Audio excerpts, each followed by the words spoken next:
O te whaatalo whātu lau whaafonga anga ile nei tai au, alo mai au talo le aso lua. O le a whaamamalo le aso malolo e nā o le whaatasi lava o na whaia e ni usila e mana tuai to e sauninga o le tamaita i tupu Queen Elizabeth le lua.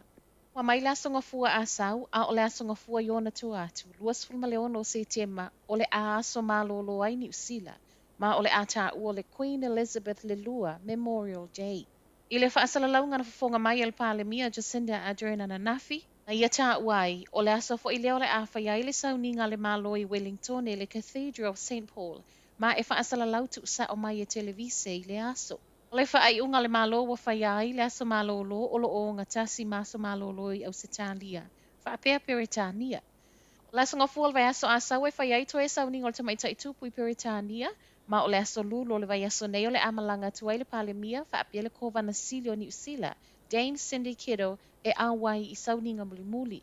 O lo pa ufa atasi le aso malolo wa tau nei New Zealand, ma le South Canterbury Anniversary, ma a o fia fiai nisi ona o le whaalo alo le tu malolo tamaita i tupu, e le o whaingo fia i pisinisi pe ona le ai mai ai le Business NZ, ona o le ngau o lo iai nei pisinisi mafua mai ia fiangol koviti.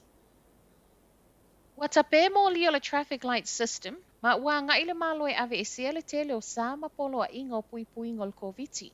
O le sole o lo iaso wala whai mai ai ni usila wa sa o loto mai sa o lo pui pui ai mai le koviti, pei ona sa ta ita iai e le traffic light system. O le toi minute le se fululua na pona wha amuta ai le traffic light system a le tunu. Ma o lona winga wa ave e se nei wha atonu ngana wha amalo si ai le tatau o na whaia pea o ufi fofonga.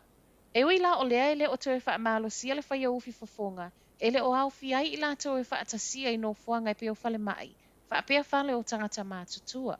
E i polo a inga o lo wha amalo si ai tui pui pui o le koviti, o le asonga fua leo le aso malo lo ai mo le tu malo le tamaita i tupu. O le a wha amuta ai ma polo a inga o lo wha amalo si ai tui pui pui o le koviti.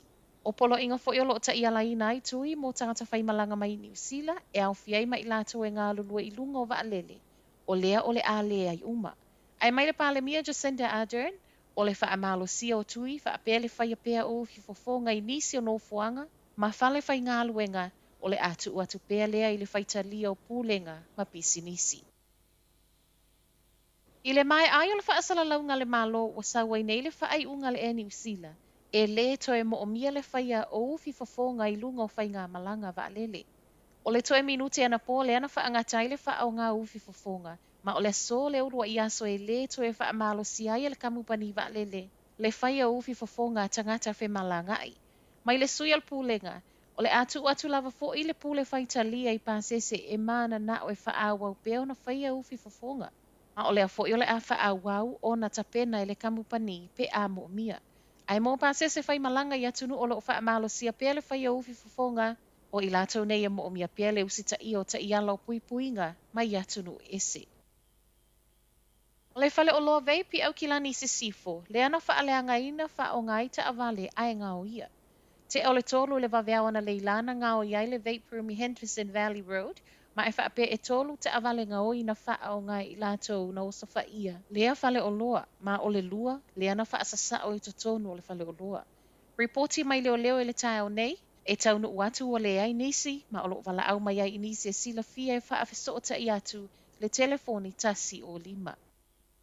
Ma tala wha ai u, o ni usila lea wha apeo le atala ma au mai ei tō tonga o le wa awhangota saina lea uasilia ma le lua tausanga o paulia i Arutua i French Polynesia. O le wa awhangota le nei le Jen Kan Jan na aluai mo ngā luenga toi wha le leia, ai saugai paulia, ma o le wha iunga le masina nei e umai o na tala. Reporti a leitua ni usila, a uma o na tala o na au mai lea e toi recycle i ni usila nei, ma e whaape o loo tuwai o na tala o na o le malo losi o ngalu. Tala nala Radio Samoa, manuia le nei tai au.